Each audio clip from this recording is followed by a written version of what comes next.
নমস্কাৰ আপোনালোক সকলোকে পুনৰবাৰ স্বাগতম জনাইছো মই মজিদ বন্ধুসকল পলকতে চামক আজি সন্ধিয়াৰ 7টা গুৰুত্বপূৰ্ণ খবৰ প্ৰথমটো খবৰ আজি ৰাজ্যজুৰি উলহ মালহেৰে উদযাপন কৰা হল ইছলাম ধৰ্মীয় লোকসকলৰ পবিত্ৰ ধৰ্মীয় উৎসৱ ঈদ উল ফিতৰ আৰু এইবাৰ ইছলাম ধৰ্মৰ টুপি পৰিধান কৰি শিৱসাগৰত একেলগে নামাজ আদায় কৰিলে অখিল গগৈ আৰু গৌৰৱ গগৈয়ে ঈদৰ সমূহীয়া নামাজত অংশ ললে গৌৰৱ গগৈ আৰু অখিল গগৈয়ে ইছলাম ধৰ্মীয় টুপি পৰিধান কৰি নামাজত অংশগ্ৰহণ দুই গগৈৰ শিৱসাগৰ ঈদগাহ ময়দানত আয়োজিত নামাজত অংশ ললে দুগৰাকী নেতাই আৰু নামাজৰ অন্তত কা আন্দোলন সন্দৰ্ভত প্ৰতিক্ৰিয়া প্ৰকাশ কৰে বিধায়ক অখিল গগৈয়ে কয় যে কা আন্দোলনকাৰীয়ে 5 শ্বহীদক হত্যা কৰা নাই বিজেপি চৰকাৰে আৰু অসম আৰক্ষীয়ে হত্যা কৰিছিল কা আন্দোলনৰ 5 শ্বহীদক কাৰ জৰিয়তে যদিহে বিদেশীক নাগৰিকত্ব দিয়াই নহয় তেন্তে কিয় এই আইন বলবৎ কৰিছে বুলি প্ৰশ্ন কৰে বিধায়ক অখিল গগৈয়ে পৰৱৰ্তী খবৰ এইবাৰ এপিচিচিৰ সভাপতি ভূপেন বৰাৰ ব্যক্তিগত সহায়ক জিন্তু হাজৰিকা গ্ৰেপ্তাৰ ফ্লাইং স্কোৱাডৰ অবৈধ ধন সৰবৰাহৰ অভিযোগত আটক কৰা হৈছে ভূপেন বৰাৰ পিএজনক এইবাৰ ফ্লাইং স্কোৱাডৰ জালত পৰিছে এপিচিচিৰ সভাপতি ভূপেন বৰাৰ ব্যক্তিগত সহায়ক লখিমপুৰত নগদ ধনসহ আটক কৰা হৈছে জিন্তু হাজৰিকা নামৰ পিএজনক 5,30,000তকৈ অধিক নগদ ধন সৰবৰাহৰ অভিযোগত আটক কৰা হৈছে ভূপেন বৰাৰ এই পিএজনক লখিমপুৰৰ বান্তত গাড়ী তালাচীৰ সময়ত নগদ ধনসহ আটক কৰা হৈছে আৰু লগতে জিন্তুৰ বাহনৰ পৰা বিলাতী সুৰাও জব্দ কৰিছে ফ্লাইং স্কোৱাডে পৰৱৰ্তী খবৰ 2024 লোকসভা নিৰ্বাচনৰ পূৰ্বে বিজেপিৰ বাবে বেয়া খবৰ মহাৰাষ্ট্ৰত এনডিএতকৈ আগবাঢ়ি আছে ইণ্ডিয়া মহাজোঁট শেহতীয়া সমীক্ষাত প্ৰকাশ পাইছে এই তথ্য মহাৰাষ্ট্ৰত বিজেপিৰ বাবে বেয়া খবৰ এইবাৰ মহাৰাষ্ট্ৰত প্ৰকাশ পাইছে মহাৰাষ্ট্ৰৰ লোকপাল মেঘা সাৰ্ভে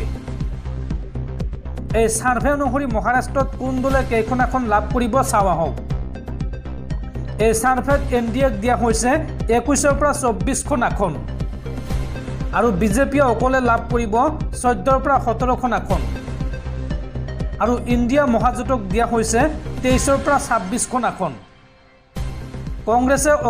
কংগ্ৰেছক অকলে দিয়া হৈছে 9ৰ পৰা 12খন আসন আৰু অন্যান্যক দিয়া হৈছে এখন আসন বন্ধুসকল তাৰপিছত 4 নম্বৰ খবৰটো জনোৱাৰ আগতে আপোনালৈ এটা সৰু ৰিকুৱেষ্ট যদি তালৈকে এই ভিডিঅ'ত লাইক কৰা নাই তেন্তে প্লিজ এটা লাইক কৰি দিয়ক আৰু এনেকুৱা ধৰণৰ নতুন নতুন ভিডিঅ' পাবলৈ চেনেলটো ছাবস্ক্ৰাইব কৰি কাষত থকা বেল আইকনটো প্ৰেছ কৰি ৰাখক পৰৱৰ্তী খবৰ ইজৰাইল পেলেষ্টাইন যুদ্ধৰ ডাঙৰ আপডেট পবিত্ৰ ঈদৰ দিনাও ইজৰাইলে চলাইছে ভয়ংকৰ বিমান আক্ৰমণ আৰু ইজৰাইলৰ এই ভয়ংকৰ বিমান আক্ৰমণত এইবাৰ মৃত্যু হৈছে হামাছৰ মুৰব্বীৰ 3 পুত্ৰ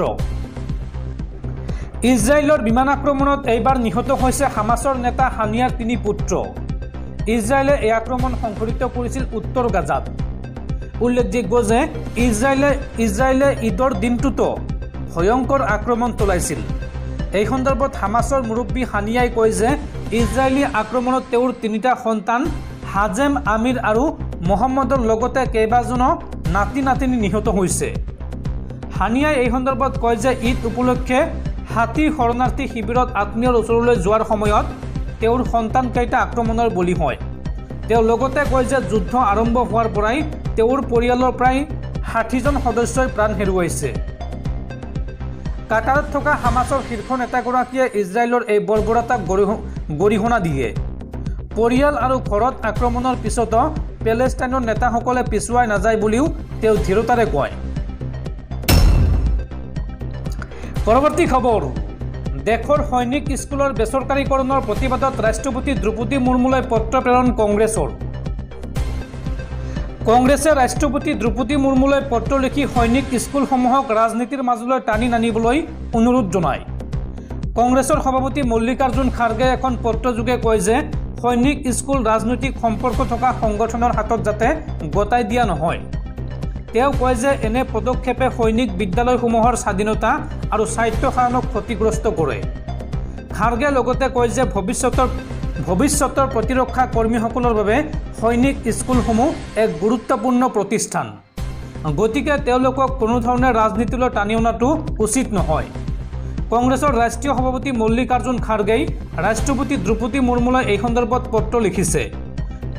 পত্ৰখনত লিখিছে সৈনিক স্কুলসমূহৰ বেচৰকাৰীকৰণ কৰা হৈছে, য'ত সৈনিক স্কুলসমূহ কোনোবা নহয় কোনোবা প্ৰকাৰে ৰাজনীতিৰ সৈতে জড়িত লোকৰ হাতত গতাই দিয়া হৈছে। তেওঁ লগতে কয় যে প্ৰায়বোৰ সৈনিক স্কুল বিজেপি আৰু RSSৰ সৈতে জড়িত লোকৰ হাতত গতাই দিবলৈ চুক্তি কৰা হৈছে আৰু সেইবাবে সৈনিক স্কুলসমূহ বেচৰকাৰীকৰণৰ প্ৰতিবাদ কৰিছে কংগ্ৰেছে। কেন্দ্ৰীয় চৰকাৰে হিন্দুত্ববাদী সংগঠনৰ হাতত সৈনিক স্কুলসমূহ গতাই দিয়াৰ প্ৰস্তুতি আৰম্ভ কৰি দিছে। উল্লেখযোগ্য যে কিছুদিন ধৰি বিৰোধীয়ে এনে অভিযোগেই উত্থাপন কৰি আহিছে আৰু বিশেষকৈ CPIMে এই অভিযোগক লৈ সৰব হৈছে। উল্লেখযোগ্য যে দেশত বৰ্তমান মুঠ 33খন সৈনিক স্কুল আছে। অষ্টম শ্ৰেণী উত্তীৰ্ণ ল'ৰা ছোৱালীয়ে এই স্কুলসমূহত নামভৰ্তি কৰিব পাৰে। কেন্দ্ৰীয় চৰকাৰে এই স্কুলসমূহৰ সংখ্যা 100খনলৈ বৃদ্ধি কৰাৰ পৰিকল্পনা কৰিছে, সেয়েহে সেইবোৰ বেচৰকাৰীকৰণ কৰিব পাৰে। কিন্তু বিৰোধীয়ে অভিযোগ কৰিলেও কেন্দ্ৰীয় চৰকাৰে এই সন্দৰ্ভত এতিয়ালৈকে কোনো মন্তব্য দিয়া নাই। পৰৱৰ্তী খবৰ, দিল্লীৰ মুখ্যমন্ত্ৰী অৰবিন্দ কেজৰিৱাল জেলত থকাৰ সময়তে অৰবিন্দ কেজৰিৱালৰ ব্যক্তিগত সচিব বিভৱ কুমাৰক বৰ্খাস্ত কৰা হৈছে।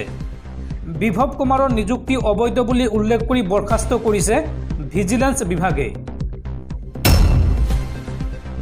পৰৱৰ্তী খবৰ, ঈদৰ নামাজৰ মাজতে ভয়ংকৰ ঘটনা। ঈদৰ সমূহীয়া নামাজৰ মাজতে ভয়ংকৰ গুলীচালনাৰ ঘটনা আৰু তাৰ পিছতেই মুছলমান লোকৰ মাজত হাহাকাৰ পৰিস্থিতি। ঈদৰ সমূহীয়া নামাজৰ মাজতে ভয়ংকৰ গুলীচালনাৰ ঘটনা সংঘটিত হৈছে। দুটা পক্ষৰ মাজত ভয়ংকৰ গুলীয়াগুলী আৰু এই গুলীচালনাত আহত হৈছে শিশুসহ 3জনকৈ লোক। এটা কিশোৰৰ দৰে সংঘটিত কৰে এই ঘটনা। মছজিদৰ কাষৰ এখন উদ্যানত সহস্ৰাধিক লোকে আদায় কৰিছিল ঈদৰ নামাজ আৰু নামাজৰ সময়তে হঠাৎ ফুটিল 30 জাই গুলী। আমেৰিকাৰ ফিলাডেলফিয়াত সংঘটিত হৈছে এই ঘটনা আৰু ঘটনা সন্দৰ্ভত ইতিমধ্যে 5জন লোকক গ্ৰেপ্তাৰ কৰিছে আমেৰিকাৰ পুলিচে।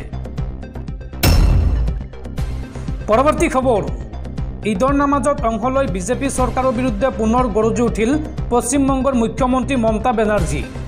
মমতা বেনাৰ্জীয়ে এই সন্দৰ্ভত মন্তব্য কৰি কয় যে মই মৰি যাম, কিন্তু কা আৰু UCC আহিবলৈ নিদিওঁ পশ্চিমবংগত, আৰু হিংসাৰ সময়ত মুছলমান লোকসকল শান্ত হৈ থাকক, অন্যথা NIA গ্ৰেপ্তাৰ কৰিব। এই মন্তব্য পশ্চিমবংগৰ মুখ্যমন্ত্ৰী মমতা বেনাৰ্জীৰ। লাগিলে প্ৰাণ দিম, তথাপিও পশ্চিমবংগত কা আৰু UCC প্ৰযোজ্য হ'বলৈ নিদিওঁ। এই মন্তব্য পশ্চিমবংগৰ মুখ্যমন্ত্ৰী মমতা বেনাৰ্জীৰ। ঈদৰ নামাজত অংশ লৈ বিজেপি চৰকাৰৰ বিৰুদ্ধে এইদৰে গৰজি উঠিল মমতা বেনাৰ্জী। মুছলমান লোকসকলক হিংসাৰ সময়ত শান্ত হৈ থাকিবলৈ আহ্বান মুখ্যমন্ত্ৰীগৰাকীৰ।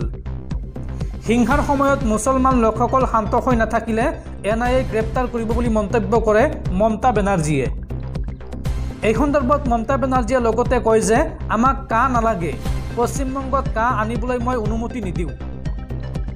মই মৰিবলৈ সাজু আছোঁ, মৃত্যুলৈ মই ভয় নকৰোঁ, মৃত্যুৱেহে মোক ভয় কৰে। মোৰ সৈতে যুদ্ধ কৰিব বিচাৰিছে যদি মোক জেলত ভৰাই থওক। দেশৰ 130 কোটি জনতাৰ ভিতৰত কাক কাক জেলত ভৰাব বুলি ভাষ্য মমতা বেনাৰ্জীৰ।